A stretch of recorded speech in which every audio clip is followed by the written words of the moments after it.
Hello ladies and gents, welcome back to a brand new video and a new podcast, and we're joined here once again in person. I know, 2 weeks in a row, very, very shocking, but this week we're joined by the wonderful Jules, who some of you may know that we've done some work for. So hello Jules, how are you? I'm good, Carlton, thank you, and thanks for inviting me onto your podcast. Not a problem. And you know, it was interesting because we've done some backwards and forwards about talking about doing this, and we're talking about backwards and forwards just now about what are we going to talk about. And I think the main thing there is it shows that sometimes things go to plan, sometimes things don't go to plan, right? And I think one of the main reasons why I wanted to bring you on was to talk about how you found working with us since the start of the year, because I didn't actually realise that until a couple of days ago. I was like, hold on, we've actually worked with Jules for nearly a year now, which is a bit crazy.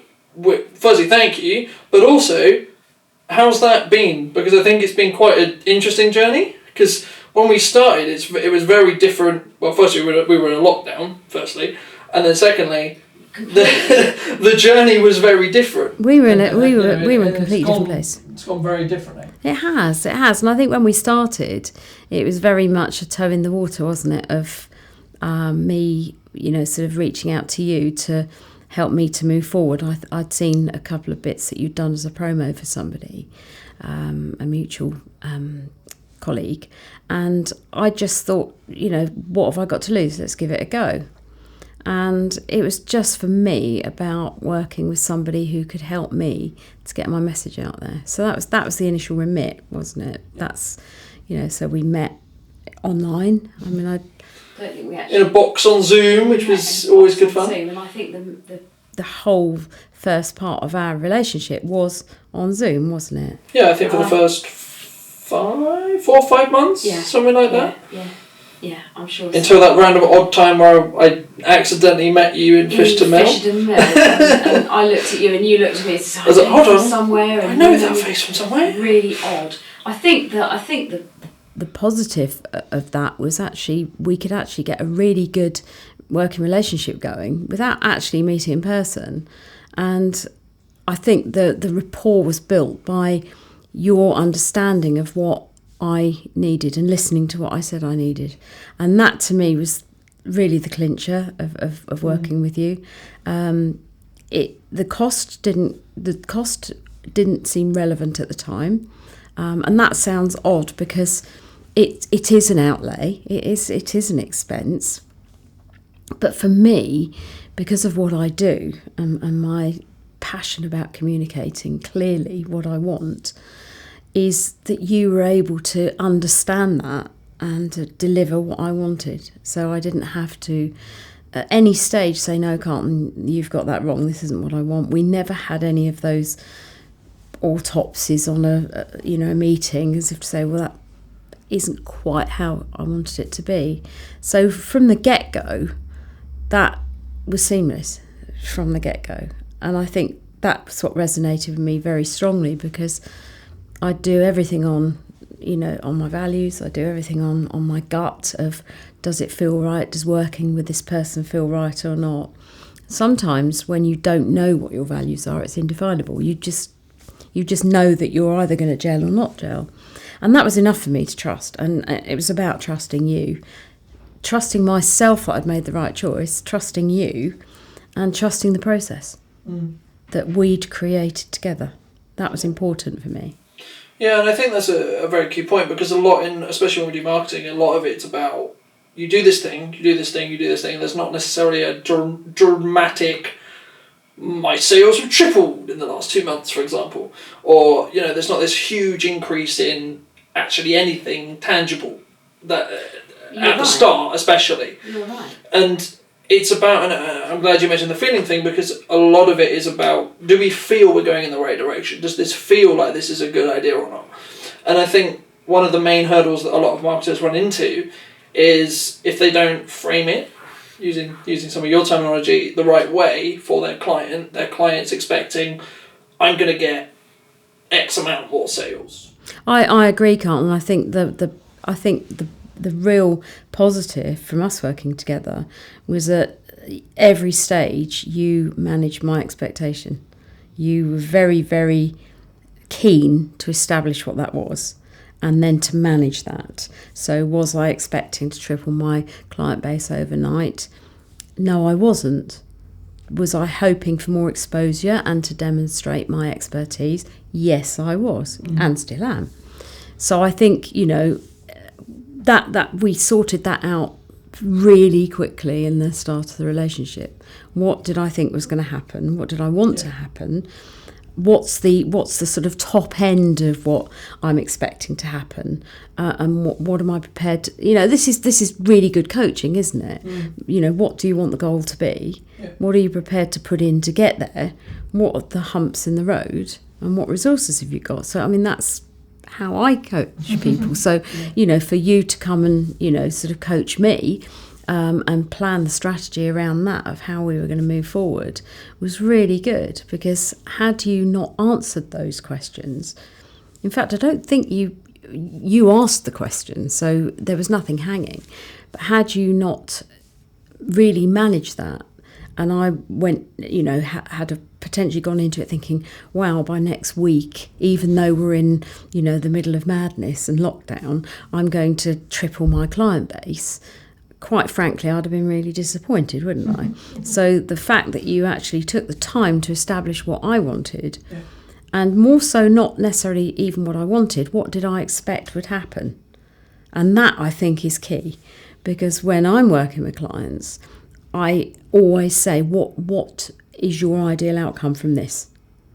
Because if they're expecting that they're going to come and work with me and life is going to completely change, which it will, but if they're going to, expect that something magic's going to happen to them and I'm going to do something to them, and they're sort of passive in this, that's not how it's going to be. So I think for you and for me, both of what we do and the way we work, it's crucial that the client understands what you're going to deliver and what benefits you're going to bring to them. I think that's crucial. Yeah, and I think it's that metric that we talk about, right? It's, okay, is it revenue driven that we're making this decision? Okay, fine. If that is that simple, then great. We know where everyone stands. And then we are going to look at revenue. We are going to say, okay, well, how is the revenue being increased or not? But unfortunately, as I said at the start, a lot of marketing doesn't work like that. If it did, a lot of marketers would make a lot more money, to be honest with you. And, it's about understanding what metric are we looking at then. If we're not looking at revenue, what are we looking at? Are we looking at views? Are we looking at likes? Are we looking at interaction? Are we looking at, what perceived momentum you feel you have? What's the metric that we're looking at? Because I think, and I'll throw it back to you in a moment, but I think that sometimes, especially as content creators, we get so hemmed up on, it has this number of views, it has this number of likes, it has this number of comments. And of course they're good metrics to look at, but they can be quite vanity-wise. But you helped me to understand that as well, because my sort of understanding of social media and how we use that to leverage more interest in what we do was vague at best. Because I think, like a lot of people, it was kind of there just doing what it was doing, and that's the way it was. For me, it became a massive part of understanding that somebody may flick past it, but I think you explain that could be a 2-second roll past. That doesn't mean they're actually consuming anything you've put out there. Yeah. So, and I know we talked then about the deeper dive into what I'm doing, and it was very, very important for me to actually have this process in place during lockdown, especially because what I do is I do work face to face with people. Now that disappeared overnight, obviously because of the lockdown. So for me to work with you, that people could hear my voice, they could see where I practice, they can see me, they can get a feeling for how I operate and who I am. And that's been huge. That whole reaching out over the internet has been huge. So for me, it was developing with you that style of, just conversation. We developed that together. I mean, again, it was you saying, well, how do you want this to feel? What is the perception you want somebody to have? What is the impression? So for me, it was absolutely enormous to consider how I wanted to come across. Where am I sitting? What am I wearing? How do I speak? How do I act? And for me, the huge response I've had, and it has grown into a very, very solid response, is that we feel we know you when we come to see you already. So people are now resonating with me, following me, listening to me, and it's broken down so many of those initial barriers that you have. Whereas if they read about me and they just read the words, they're flatline, aren't they? I'm sure they work for some people, but for me, it's a different way of consuming the content. It's a different way of consuming content, and I need that. I need that visual. I need that auditory stuff. I do have to have that. Yeah. So that's important. Yeah, and I think for me, it's been really interesting because when we started working with you, we were just doing the podcast side of things firstly because of lockdown, but also I would argue actually because I don't think you were ready for video. I told you that quite early on. I said, look, we could do video, but I don't personally think you're ready for it yet. And then, how was that process for you, transitioning from the podcasts into doing videos? It felt seamless to me. It felt a natural move. And yes, I agree with you.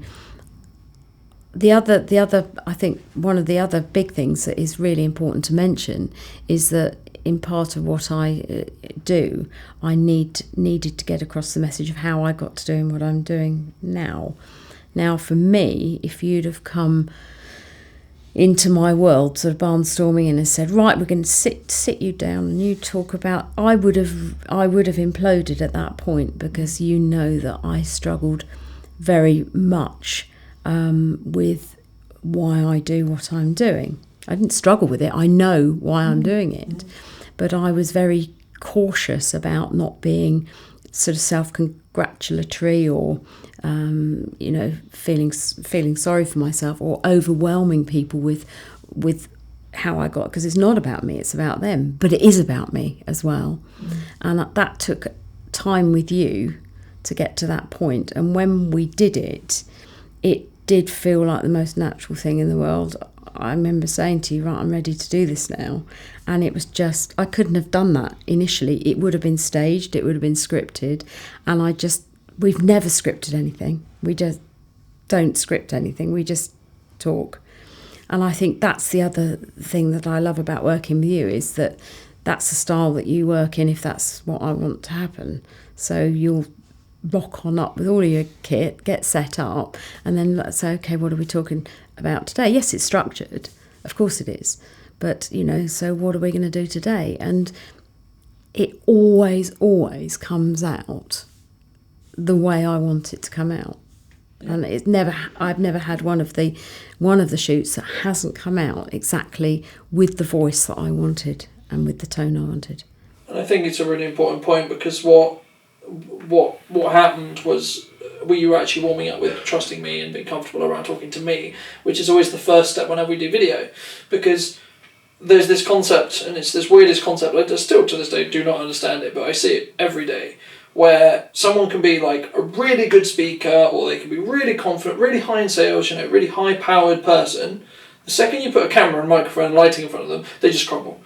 And it's ridiculous. And I don't actually understand why. I'm sure there is some psychology reasons and such like that, but what we found actually really helps not be in that position, or not be there, or not have that issue, is by them getting to build the rapport with me, and then them talking to me. Because then it's just like us having this conversation now. That became for me one of your sort of best-selling USPs, because I know that other people that I know you now work with, I did speak to them about my experience with you, and I did actually explain to them that you won't be talking into a red light, you won't be blinded by arc lights and clicking noise and stuff. You will be talking with calm, if that's the way you want to do it. If you want to talk into the camera, that will be an option as well. I prefer to talk with you. So I think a couple of people said, oh wow, that feels much different, much better. So I think that's, for me, because I had no idea that's how you'd be, and we built that. You were saying, well, how do you want to talk? Do you want to look here? Do you want to look there? What do you want to do? And I think that's made the whole process so easy for me to consume, for me to get on board with. It feels the most natural thing in the world to have a conversation with you. Yeah. Because I think you're naturally, one is naturally, but you specifically is very natural at having conversations with people. So what we did when we tried to create the content is we tried to make it as unintrusive as possible. There's only a certain level you can go with that because it is a camera on a tripod, right? Or it is a camera, or it is lighting, or it is a microphone. But we still try to, a key example would be how we did your podcast with Sam. We deliberately designed that specifically so we were out the side of the room as little in the way as possible so that you guys could just chat, because that was what was going to get the best content. I mean, how did you find, I think the main thing for me is we established that what you were doing at the start, and then I think for me it's been interesting because I now don't know where the next steps are, because we sort of make them as we walk. But we have a very organic growth in our journey, don't we? But it feels seamless. It just does. I know we met the other day and we discussed about some more filming, and initially in the conversation, well, I'm not really sure.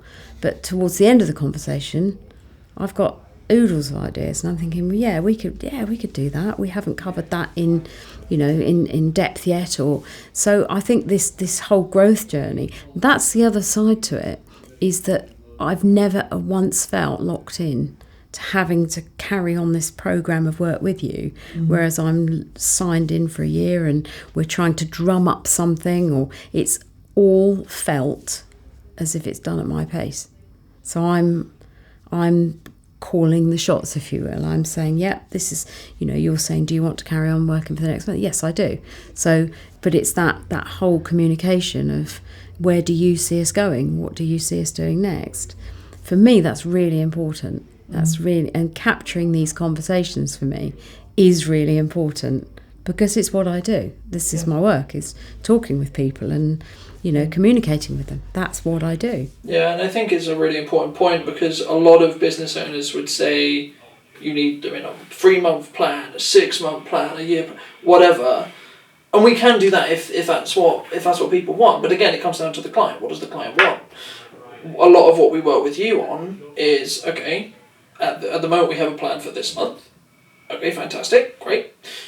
We could have this plan for next month if you want to, right? It's not. But that's the key, Colin, is wanting to. And that's what I mean. I think it's not down, and something that I found very, very early on when it got to sales is it's not down to me. I can be the best salesman in the world, or I can be the best videographer in the world, or I can be the best video production company in the world, whatever. Whether I am or not is up to debate. But in theory, I can be. But if someone doesn't gel with me, or someone doesn't want to work with me, or I'm not the right person for that person, it doesn't matter how good I am. But you're delivering outcome, and that's what I'm delivering. So, we have that in common. You are delivering the outcome that I want. So, for me, when I think about the journey ahead and where that's going to go, it doesn't take an awful lot of thinking. It's a very quick, do I want to go on with it? Yeah. So that's the first step. I don't feel I have to. I don't feel I have to fill boxes with stuff. I don't feel I have to do that. And that resonates very, very strongly with me as well, because how I work with clients is that, if you want to come back and see me again, I don't want to tie clients to me for 2 or 3 years. I mean, that doesn't say a lot about, a life development transitional coach, does it? No. You're still sort of locked with me for 3 years. Well, yeah, also in the same way with us, right? Like, if we said, you need to be with us for 3 years, well, it clearly can't work that well then, can it? And like you say, but it's not a one size fits all. And I think it's really important to mention that some people might like that. Some people might like this security, I suppose, of knowing that they've got you bagged for the next year and that's what's happening. And that might work for some people. They might need that, that sort of format. I don't work very well to that format. I work much better with, this is the message, I want to keep getting this message out. You are very good at, sort of saying, well, we did touch on that, but maybe we could do it deeper. Let's take a deeper dive into it. So then we revisit that in a different way, and that gets the message out to another set of people that perhaps wouldn't have consumed the first lot. So I think that I like that evolution. I like that growth. I like that. Yeah, and I think it just comes down to, again, it's the client-centric approach that I take, which is, the client is in the passenger, like the driving seat here, right? And I'm in the passenger seat, right? If you want to do videos, great, let's do video. If you want to do podcasts, great, let's do podcasts. It's not, something which I learned very early on, especially about sales, especially about marketing, was you've got to find your tribe, ironically, right? You've got to find the people who you resonate with, and it might be that I'm moving on this path right now, you're moving on this path right now, and we're aligned. Great, fantastic. But there might be a point where you choose to do something else, or I choose to do something else. And if we were locked in to an agreement, we would be doing the agreement in a grudging manner, because we're not, and it would come across in the content. Is the important bit there. And you're working with somebody that you want to work with. I'm working with somebody I want to work with. And to me, if I don't want to work with them, I'm not going to work with them. Yeah. So, and it wouldn't matter, somebody could have come in behind you and said, what's Carlton, what are his fees? And I'll tell them, then they could say, well, I'll halve those. I wouldn't have switched from you. Because once I've built that trust, once I've built that understanding, this is where we're going, this is what's going to happen. And the only thing you guaranteed to deliver was what I wanted. I mean, that's what... Yeah, and it comes back to the conversation that I remember very, very well, us sitting, I think it was on the grass during the summer by the cathedral, and we were talking about cost over value, right? It's that cost over value proposition. And, are we expensive? To some people, yes. To some people, no. That's, again, how long is your yardstick, right? If you're a corporate, no. If you're a small business, maybe, right? Potentially. But actually, what value do we provide you with or not? And that's where the outcome comes in. Yeah. And I think that's really important. And I think especially for people because there is some people who listen to the podcast and watch the podcast who are starting out. They are starting out entrepreneurs. They are people who have a passion for baking. They have a passion for photography. They have a passion for making, etc. But they don't necessarily know all the business stuff around it, the marketing stuff around it. I mean, from what you've seen, what work we've done with you and the work we've done, what would you, advice-wise, would you kind of give to those people to actually move forward? Because we're looking into a new year, there's going to be people who are like, actually, that job I had, the pandemic's going to show me I don't want that job. And then they'll kind of go, okay, well, what am I going to do then? I get that. I want to be a woodworker. I want to be a backflipper. I want to be a free runner. I want to be a video production professional. Whatever it may be. That's a really, really interesting question, and it's a really important one to understand. Why you're doing what you're doing, what drives you forward. With me, I'd had all of my life in sales, and hard sales, and I was good. Selling myself, I had never done. Now that's a whole different ballgame. So what I would say to anybody who's starting out, and it's them with them, and they're starting small, is be yourself. That's my number one thing that I would say to anybody. Be yourself. Really find out why. Dig deep. Why are you doing this? What do you want to gain out of it? And then go forward according to that. So that's the goalpost then. Why are you doing what you're doing now? And then the message then becomes clear. But also I think it's about what you want to get out of it, right? Because, and as we explored in my values, was, okay, yes, I need to do it for money because then I don't have a business otherwise, but my actual goal is nothing to do with money. It's to do with the fulfillment I get, it's to do with the control I have, it's the reason why I'm doing it. And I think when I always get a bit worried when people say, I'm doing it for the money. Because doing it for the money is the easy answer. Because everyone, if you're in business for a profit, you're doing it for the money. You are, right? That's reality. People do that. That's the whole point, though, Carlton, isn't it? And that's where you have learnt a lot from me as well. And I know that when we had one of our initial conversations, when we started getting to know each other, your reasons that you gave for doing, some of what you're doing, are nothing like they are today. So when somebody says, I'm doing it for the money, there's a whole backstory to that. And what is always fascinating is to actually elicit that backstory. So, it's going to come off the back of maybe feeling that they haven't been acknowledged by somebody. There's a whole lot of stuff in that, and there is.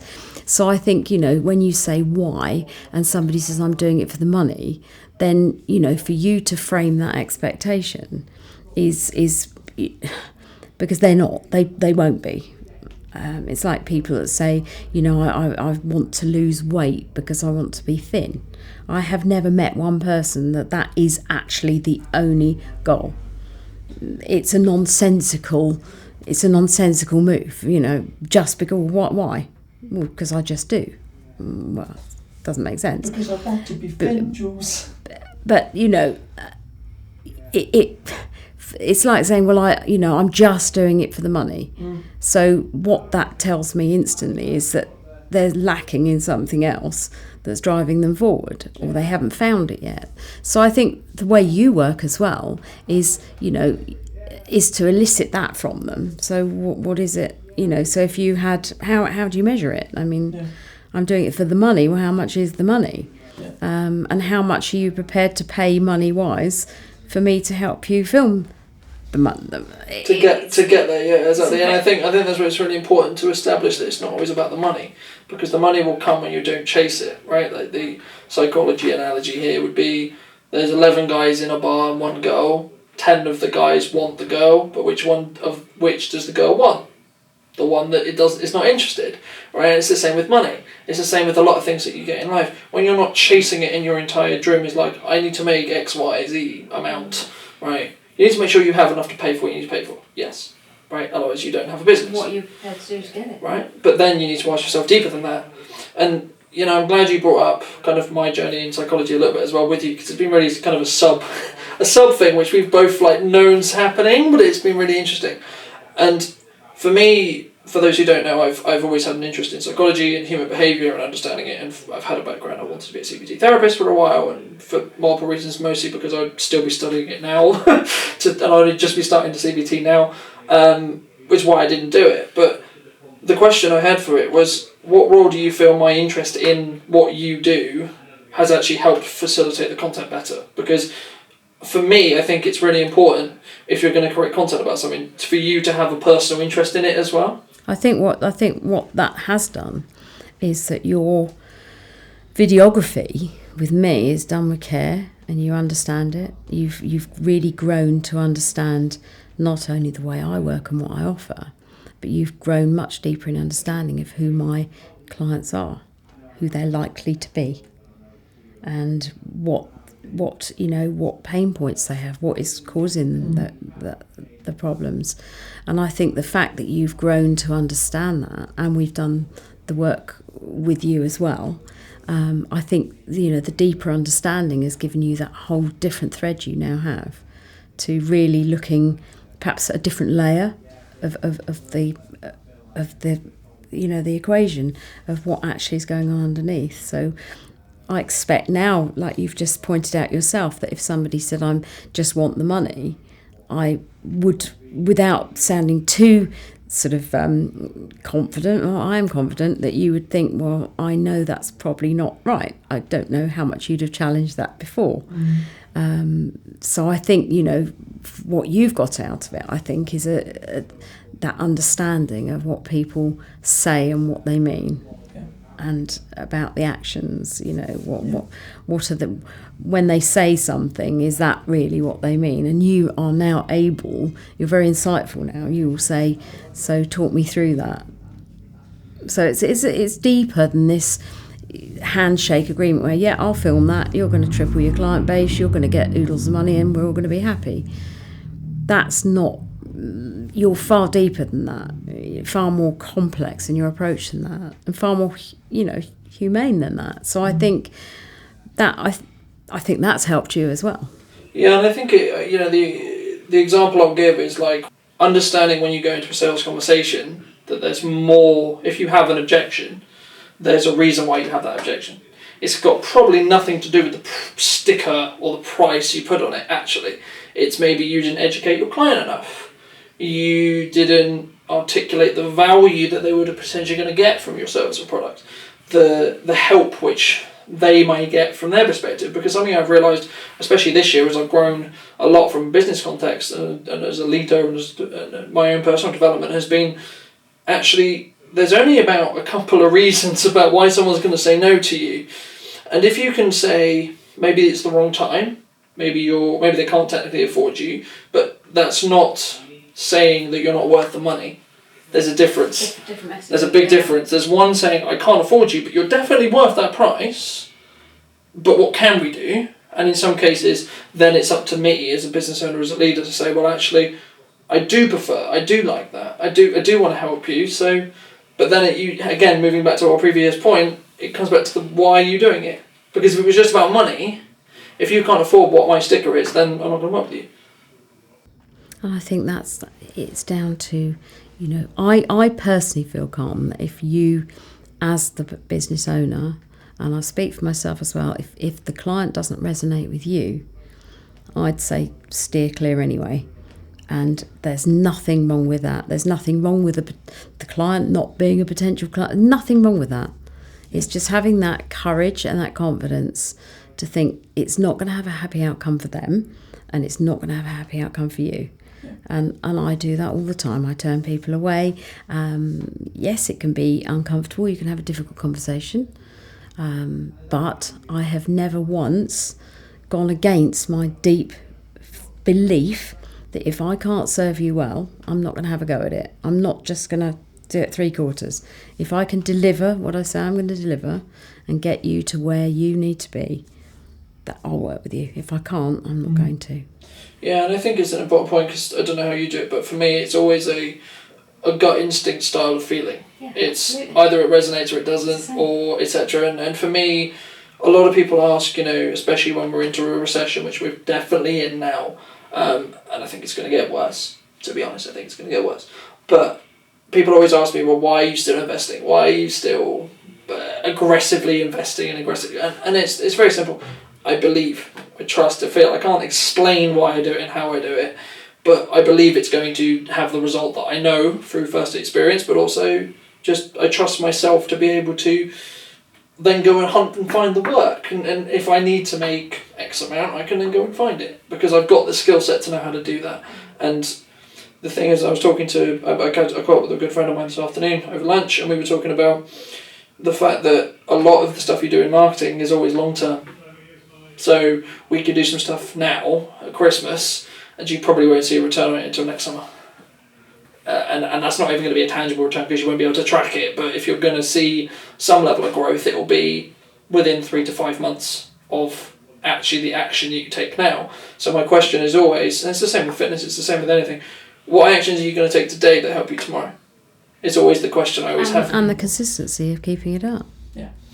Because, we both discussed at the outset that one video, it's not going to do anything. Yeah. So are you prepared to go? And this is where we come into this sort of risk analysis thing, this sort of, what are you prepared to do to get what you want? So having defined what you want, what are you prepared to do to get to there? And it's understanding that journey, isn't it? Yeah, and I think it's one of these things that, I forget who said it, but the definition of insanity is doing the same things over and over and over again, expecting a different result. So if you're doing the same things over and over again, I couldn't remember who it was, and if you're doing those same things over and over and over again, and you're getting the same result, well, of course you're going to, because you're doing the same things. So what can you do differently? It might be changing slightly 1 degree to the north, for example, right? If you're etc. Depending on what you're doing. But we both have slightly tweaking one thing might have a drastic change in the outcome. But we both had to. I had to change how I was working overnight. So did you. Loads of people losing their business overnight. Whole businesses being wiped out. Now I went from face-to-face breakthrough days with people, and coaching days to nothing. Now very, very quickly, visiting my values, which is what really drives me through life, I talked to a couple of other people who said, oh yeah, you can do them online, they're absolutely fine. I knew that would be absolutely horrible for me. It would be horrible for the potential person. So I decided very quickly not to do it. So my message then was all about how can I look for the future? How can I start to build that trust and rapport with potential clients via the internet, via video? And that's what that was the mission. Not to think, well, I've lost X amount of potential clients. I hadn't lost any clients, but potential clients overnight. So did I want to carry on trying to claw them back? No, because I didn't believe that was fair on them or good for me. So how did I want that to happen? So my mission with you was just to keep on that communication with potential clients and people that are interested in consuming what I say. Yeah. So not necessarily, they don't have to be, not everybody is a potential client in my book. People follow me and say, I really love what you're saying. Well, that's great. If that's helped one person to think differently about something, that's absolutely flipping amazing, isn't it? Yeah. And I think it's something that we talked to a lot of clients about during lockdown was, okay, yes, you maybe not be able to trade right now in the way you want to, but what about when lockdown lifts? Because it's going to have to. At that point, we didn't know when, but it has to at some point, because we can't be in that situation forever. So it's what you're going to do now, that then when the door does open, that you can have loads of customers again. You can have all of your customers come back and hopefully more. Because the question for consumers was they could be begging for your service. They could be like, I really want to go to that really cool restaurant that I used to go to, but if you haven't been articulating that you're still open, you're still going to come back, etc., they don't know. And then their habits get broken, and then they'll go somewhere else, and then they might find 2 years later that restaurant they used to go to did reopen, but because for whatever reason not enough people knew it reopened, and then it couldn't sustain itself, and then it shut down. We all find it very easy to avoid doing something. We find it very easy, as you say, we are creatures of habit, and we find it very easy if something isn't available to start initially feeling a little bit miffed, but then to start looking around. So you change your compass a little bit. So what else is out there? What else can I do? So I think, to actually stay there, I didn't foresee quite how prolific my stuff would be when I started, and the reach it has. It's got such a big reach now, and that's nice in itself. It's quite indulgent, if you will, but in itself, it's that message that's going out is, you could do something, you can change, you can do something about this. Yeah. So that's a pretty powerful message. If you're actually putting the message out and you're doing it yourself, you are changing the way you work. You are changing, things to suit people better. And that's what I'm doing. I'm tailoring what I do to suit clients better. And I'm client-centric. That's what I do. Yeah, and I think that's one of the reasons why, one of many, but one of the reasons why we work so well together, because we both are very client-centric. So we always think, how is the consumer, the customer, the client going to feel about me making this decision? And at the start, again, as we mentioned as well, we deliberately didn't look at vanity metrics, because they are vanity metrics. Yes, they make you feel good. Yes, they're great, and yes, they're great to look at. But being ruled by them can be sometimes wrong. You told me not to look at them, and I remember in the early days, because I didn't know any different of how to measure that. And you said, don't be misled by that, because it's not what it seems. Now, had you not said that, again, that's managing my expectation. And if I'd have said to you, only 7 people have looked today, or 14 today, if I'm measuring it purely on that, clearly I haven't got the right message, have I? Clearly. So I would have been disappointed. But you've, again, stepped in and said, don't look at that. That's not important. Don't look at that. This is what we need to be looking at. It's getting out there. It's just, as you say, drip feeding it slowly, warmly, with care, into a wider community. And then it's like throwing a pebble in the pond, isn't it? The ripples go out and out and out and out. But I don't want a tsunami. I just want ripples. Ripples are great. That's where I'm at. Ripples are good for me. And I think our style of working together has actually allowed me to get that. Yeah, and it's depending on the client, depending on the strategy, depending on what we're doing, we'll change completely on how we do that and what we do. But in your case specifically, it took us, I think, a while to gain what the golden content was. What we talk about here is the golden content, the thing that really, really works for you, really, really resonates with how you want to work, how you want to articulate your message, how you want to showcase it. And sometimes it takes time, right? And that's why at the start I was like, look, let's not look at the views, let's not look at the interaction. I'll keep an eye on it because it's good to know, but it's not the be all and end all of whether it's successful, because the reality of the fact is, let's say something did get 20 views, okay, but did it get 20 of the right kind of views? Exactly. Because that could be 20 clients. Exactly, and this is where it's so important, because you know yourself that in your world it can be a very, very fake world, can't it? And if you're not careful, you start to get caught up in that. You get caught up in that, how many people have looked today. But right from the get-go, you said that's not important. Let's not even look at that. Doesn't matter. Let's just, I'll keep an eye on it for you, but let's just look at where we're going with it. So once I took my eye off of that and just thought about, and me writing the content to go with my videos that you've done, enables me to reconnect with them again and that message. So every time I do it, I watch them and then I reconnect with it. And I'm absolutely 100% absolutely sure that that's the right message before anything goes out. Yeah, and I think it's really important, because sometimes I don't think people necessarily appreciate that there is a big difference between what we filmed, say, this month or last month, and then what's been released. There's normally probably, I would say, about a month gap between the two, and that's deliberate. Like, I'm referring to Sam's podcast here, and probably by the time this is being released, again, by the time this has actually gone out, that podcast will also start to be going out. But I think that's the main thing, especially when you do consistent content, is about always being a percentage ahead, always trying to be a little bit ahead. It's not even just with videos, it's with blogs, it's with images, whatever your medium in articulating your message is going to be, try to be ahead, because then you're not concerned and not doing everything last minute to make sure you're consistent. Because, like, for example, I can say, because I know without a shadow of a doubt, I'm going to have a podcast episode out every week for the rest of this month and half of next month, because they're either filmed, booked, or in edit right now.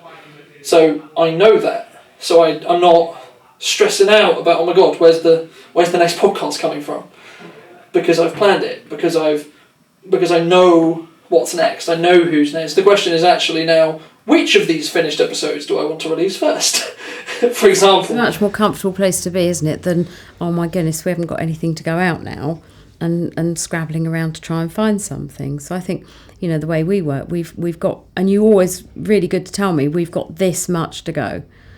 So then we need to start thinking about, if you want to carry on with it, that's what we need to start thinking about at that point. So it's not a pressured place to be, because from my perspective, you worry about that, I don't worry about that. You just tell me, this is what we're doing, this is when we're doing it, and I think about what I do, and what I do is good life coaching. What you do is video strategy, that's what you do. So, it, to me, that works, so I don't have to think about that. I also think that's part of the reason why, going a little bit back to why, like, someone should hire us or hiring someone else. If that's something you need, and that's something you need to be handheld on, then that's why you should potentially move forward with us. Do look around. I always say to people, look, go get another quote for someone else, go have another conversation with another company, because you'll resonate with one better, you'll connect with one better. And we're not just talking price, we're not talking sticker here, we're talking people to people. And I think that's one of the benefits, not just you who said it, but other clients have said to us as well. One of the reasons why they keep coming back is because I make it so simple, I make it so easy.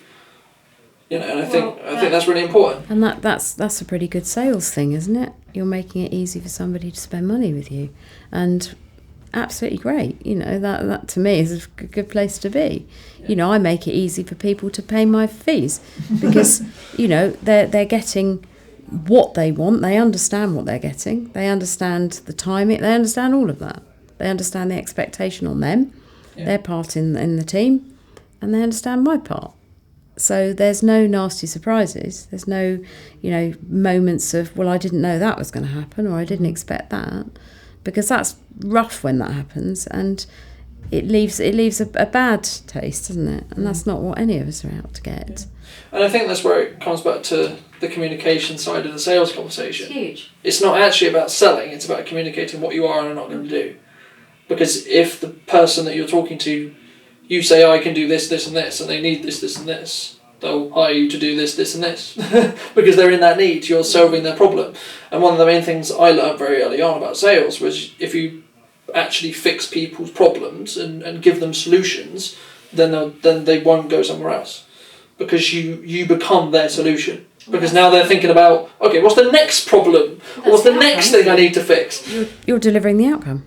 That's it. That's what you're delivering. Yeah. And if you carry on delivering an outcome, there's no need to sever the relationship, is there? You just, and as you say, if somebody messages me, and I get this a lot, how much do you charge to do what you do? Well, if, like you're saying with some of your, potential people that you might or might not work with, if that's the basis of the conversation and the communication, and having had that call, that still is the driving factor, then I'm clearly not going to be the person for them. If that's all they're expecting is a cheap something to happen. A price to do the thing in a tick box relationship. Yeah. That's not going to work. And I'm not a tick box, you're not a tick box. And I think it's about, for you, it's all about getting out there your message that you are far more than rocking on up with, a team of people, shooting a video and going. It's a big journey. It's a nice journey. It's a big journey. And you drive it. I mean, I just sit there and you drive it along, and, I drive the decisions. Are you sure you want to go right at this junction, Jules? Yeah. You sure you want to do this? But, for me, that's, you fit in brilliantly because you're just there. I don't have to think about that. I don't have to think about what's going out on a Wednesday or what's, when we put the social media stuff out. I don't have to think about what we're going to do next.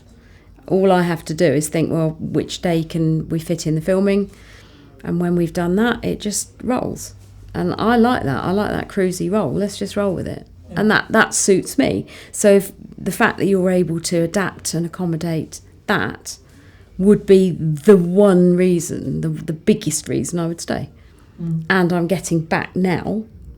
What I wanted in the first place was to gain exposure. So now it's starting to roll, isn't it? Yeah. But the initial thing was, this doesn't hurt at all. This is, I'm paying this price, I'm getting this back, and I understand what I'm getting. And this is so simple. I don't have to think about it. And to me, that's an important part of, of how I work with people. Yeah, or doing anything. It's not just doing content or getting a coach or etc. We do it when we buy food. Or we do it when we buy anything. Why is Amazon so successful? Because they're convenient. Because I can go on my phone and I can click in 3 buttons and I can have it delivered the next day. Whatever it is that I need. That works. That works for some people, but I know that, we had a conversation the other day about me trying to buy something from somebody, and I was, directed to do it online. And when I looked, the whole form filling thing was so baffling. Had I not sort of, been quite sort of connected with that person, I wouldn't have carried on with it. But that's where the procedure and that's where the process... My relationship with them would have dropped to that point. That's where the online process needs to be, I would argue, for certain things it works brilliantly. Yeah. If you want to buy a pizza and get it delivered, of course it works brilliantly. Unless they send something that you didn't know, but it works brilliantly. But when you've actually built a relationship with somebody and your buying is based on that, if that starts to wrinkle a little bit, it's very easy for you then to back off and think, well, this isn't what I wanted. It's fragile. Relationships are fragile, aren't they?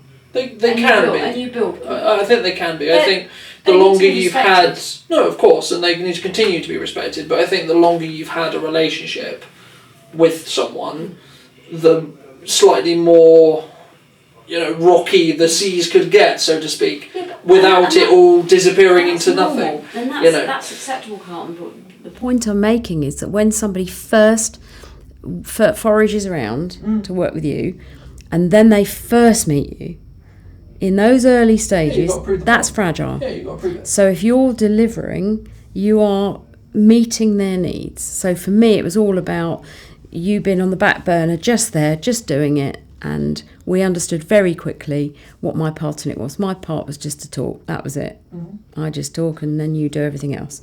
And I thought, do you know what? That sounds like a good deal to me. Yeah. I talk and you sort it all out. I mean, what for me, perfect. That's the only involvement I want in it. I talk, you do it. Yeah. So, for that, I would say to any potential clients of yours, be very clear what you want. And then, for you to understand what you're going to deliver back. Yeah. Then there is no fragility there. It builds then, doesn't it? Yeah. And of course the trust builds. And for me, it's about trust. Yeah, absolutely. I think it's really important to establish that and be there. And, I think we will wrap up soon because I'm conscious of time. But, what I'd like to do on the end is to give you an opportunity to ask me a direct question or throw in a topic for us to discuss if you have one. And again, everyone, when I ask that, everyone's like, what if I don't have one? You can say no, it's okay. Because everyone thinks that's a trick question. But do you have anything you want to ask me? Or any topics or anything you want to put in? No, okay. I don't. Well, thank you so much for your time. Really appreciate it. And, for those who know my values, you especially do, time is something which I really, really value when people give it to me, because we only have a certain amount. That's it. Whether I earn £1 million or whether I earn £6 specifically, I still only have 24 hours a day.